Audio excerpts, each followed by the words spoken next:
Goeiedag almal, ek is Manie van Bloemfontein. Dit is vandag Vrydag, die 22ste Mei 2026. Ons doen die nuus in kollig en ons hoofopskrif vir vandag sê: forensiese beamptes staak oor geld. Die volle storie is hier. SAL vlugte was amper rampspoedig. Chaos in parlement kos R12.000 per minuut. Griquas en Pumas pak mekaar môre in Kimberley. Bulle berei voor vir Munster in 'n VRK wedstryd. Grootskole rugby hierdie naweek. 'n Staking deur forensiese patologiese beamptes het ontstaan omdat baie werkers voel hulle werksomstandighede oor jare verswak het. Hierdie beamptes werk by staatslykshuise waar hulle liggame ontvang, voorberei vir nadoodse ondersoeke en help met ondersoeke na sterftes wat met misdaad, ongelukke of geweld verband hou. Die werkers sê hulle werk elke dag in baie moeilike omstandighede. Hulle kom gereeld in aanraking met bloed, sterk chemikalieë, ontbinde liggame en moontlike siektes. Volgens hulle is die werk nie net fisies moeilikie, maar ook emosioneel uitputtend, omdat hulle dikwels met geweldsmisdade, kinderslagoffers en ernstige ongelukke werk. Van die grootste eise van die stakende beamptes sluit die volgende in: 'n dysleksie of spesiale gevaarlikheidstoelaag van R5.000 per maand, 'n groot gevaartoelaag van R960 per maand, beter beskermende klere en toerusting, meer personeel om die werksdruk te verminder, veilig en beter in stand gehoue lykshuise, beter salarisse en werksomstandighede.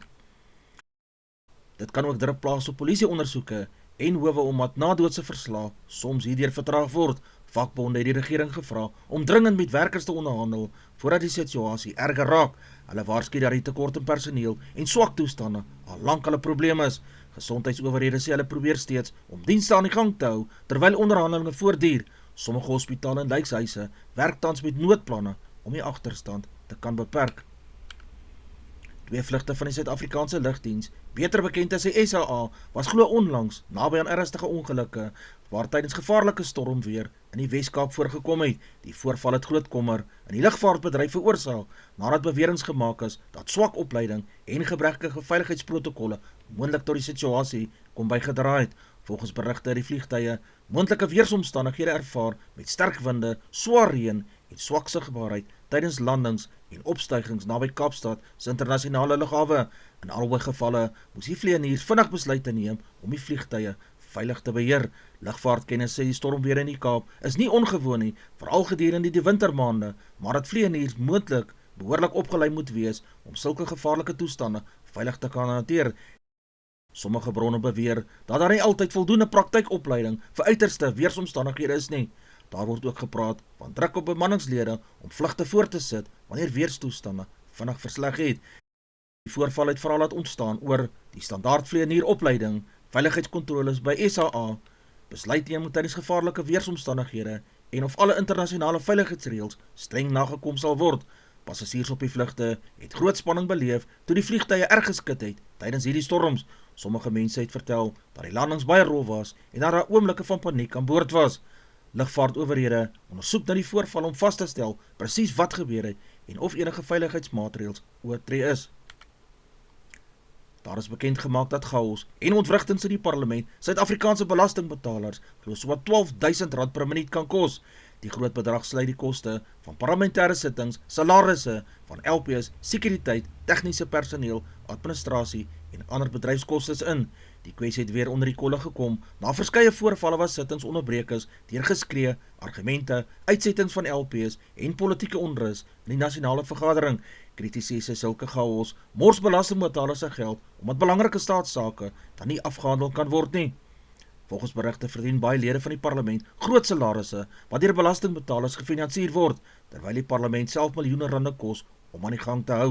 Politieke ontleeders sê elke minuut wat 'n sitting tot stilstand kom, beteken dat wetgewing vertraag word, debatte nie voltooi word nie en belastinggeld so vermors word.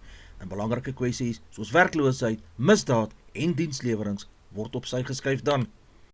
Inwoners van die Wes-Kaapse dorp Loetsville het glo tot staking en protesaksies oorgegaan nadat hulle vir 9 dae sonder elektrisiteit was. Die gemeenskap se frustrasie het al groter geword omdat daar volgens hulle min terugvoere oor die kragonderbrekings was en baie huishoudings het swaar gekry. Volgens inwoners het die lang kragonderbreking groot probleme veroorsaak. Kos en yskaste en vrieskaste is bederf. Klein besighede het baie geld verloor. Kinders kon nie behoorlik leer nie en baie mense het sonder warm water en ander basiese dienste gesit. Betogers het hulle woede uitgespreek oor wat hulle beskryf as swak kommunikasie en stadige reaksie van die owerhede. Sommige inwoners beweer hulle het vir dae geen duidelike antwoorde gekry oor wanneer die elektrisiteit herstel sal word nie. Plaaslike owerhede en tegniese spanne werk glo aan die probleem, maar inwoners sê hulle raak moedeloos omdat die situasie hulle daaglikse lewe ernstig beïnvloed. Parlementse regsadviseurs het glo aanbeveel dat nuwe reëls ingestel word na die konstitusionele hof se belangrike uitspraak oor die Palapala saak. Die hof het vroeër beslis dat die nasionale vergadering se vorige besluit oor die saak as ongrondwetlik was en dat die parlementêre proses verander moet word. Die Palapala saak handel oor die beweerde diefstal van groot bedrag buitelandse geld by president Cyril Ramaphosa se wildplaas in Limpopo. Die saak het gemengde politieke spanning veroorsaak nadat 'n onafhanklike paneel bevind het daar kan moontlik gronde wees vir verdere ondersoeke teen die president. Daar is toenemende klagtes van soldate wat in die Weskaap saam met die Suid-Afrikaanse Polisiediens, die SAPD, ontplooi is om gemeenskappe te ondersteun in hoë risiko areas, veral rakende lewensomstandighede tydens die operasie. Volgens berigte uit die veld gaan dit hoofsaaklik oor verblyf wat as onvoldoende beskryf word, oorvol en tydelike strukture sonder basiese geriewe, kosvoorrade wat nie konsekwent of van goeie gehalte is nie, logistieke ondersteuning wat soms laat of gebrekkig is, lang diensure sonder genoegsame herstel en rusfasiliteite. Die soldate is deel van die Suid-Afrikaanse Nasionale Weermag se ontplooiing in samewerking met die Suid-Afrikaanse Polisiediens wat in sekere Weskaapse gebiede gebruik word om bendegeweld en ernstige misdade te help bekamp. Die ontplooiing self is deel van 'n groter strategie om polisieering te versterk in gebiede waar die SAPD onder druk is, maar die sukses hang sterk daarvan af van moraal van die troepe, behoorlike logistieke ondersteuning, duidelike bevelstrukture tussen die weermag en die polisie. Wanneer lewensomstandighede swak is, kan dit direkte invloed hê op dissipline, doeltreffendheid en veiligheid op die grond. Daar is nuwe berigte dat FlySafair moontlik 'n groot boete kan kry oor hulle praktyke van oorbesprekings van vlugte. Die FlySafair is deur die Nasionale Verbruikerskomitee, die NCC, na die Nasionale Verbruikertribunaal verwys dat hierdie lugredery moontlik die wet op verbruikersbeskerming, die CPA, oortree het deur sistematiese vlugte te oorboek. Die NCC vra vir 'n administratiewe boete van tot 10% van FlySafair se jaarlikse omset. Die kommissie wil ook hê dat die praktyk van oorbesprekings onwettig verklaar moet word. Volgens die NCC se bevindings, FlySafair het sekere maande van November 2024 tot Januarie 2025 duisende passasiers meer bespreek. Daar was gemiddeld van meer as 5000 oorbesprekings per maand gewees.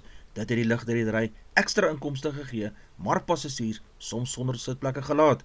Die lugredery sê oorbespreking is algemeen internasionale praktyk dat help om tariewe laer te hou en rekening te hou met no-shows. Hulle glo dit wetlik en deursigtig opgetree.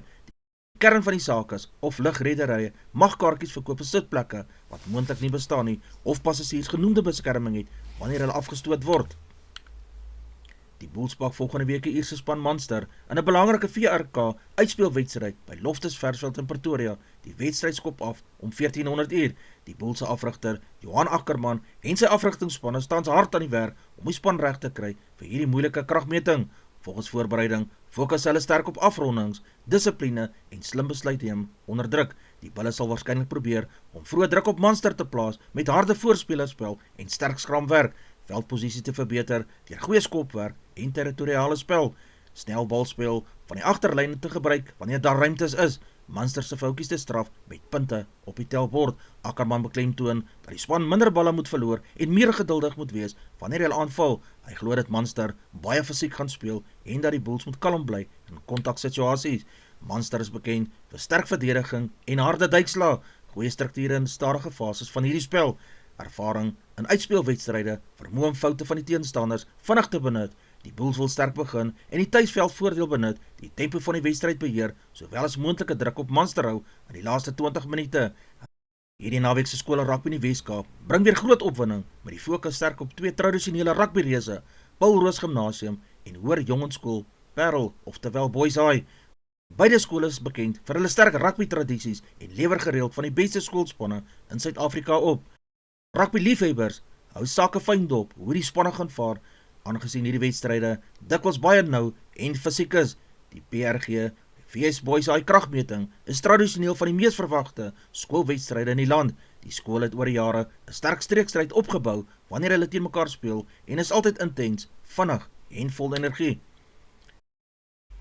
Die Griquas afrigter Pieter Berg is baie tevrede met die terugkeer van die ervare binnesenter Mnombo Zwelendaba, wat vanmôre se groot finaal in Kimberley teen die sterk Pumas te staan gaan kom. Die wedstryd beloof om 'n taai fisieke wedstryd te wees met twee spanne wat al die hele seisoen sterk rugby gespeel het. Zwelendaba se terugkeer vir die Griquas 'n groot hupstoot in die middelveld. Hy bring ervaring in groot wedstryde, sterk verdediging in die binnesenterposisie, goeie besluitnemings onder druk, vermoë om aanvalle te stuur en gapings te skep. Die afrigter Pieter Berg glo sy teenwoordigheid sal help om die span meer balans te gee tussen aanval en verdediging. Die Griquas sal probeer om vroeg druk op die Pumas te plaas, hulle tuisveld voordeel in Kimberley te gebruik. Pumas is egter bekend vir hulle harde voorspelerwerk en direkte spel, wat beteken die Griquas sal baie fisiek moet wees om by te kan hou.